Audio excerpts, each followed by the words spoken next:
As ek Jesus Christus se kruisoffer vir my sonde aanvaar en Christus in my lewe innooi, dan kom neem hy sy intrek in my lewe deur die Heilige Gees, wat ook die Gees van Christus genoem word. Die Heilige Gees gee dan volgens Romeine 8 vers 10 op grond van God se vryspraak in Christus aan my die lewe.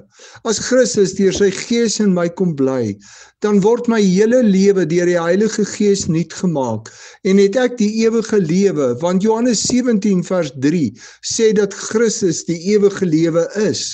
Die ewige lewe is dis nie iets wat eers eendag op my wag nie.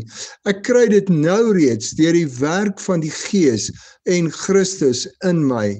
Die ewige lewe beteken dat ek nou reeds die lewe saam met God het.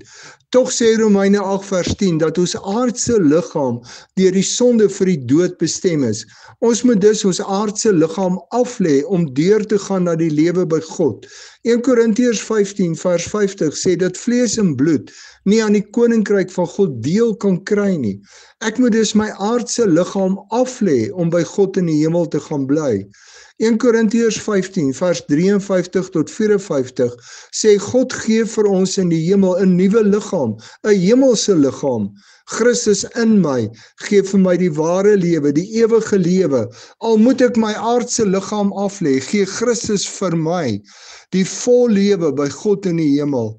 Wys die werk van die Heilige Gees in jou lewe dat Christus in jou leef en jy die ewige lewe het.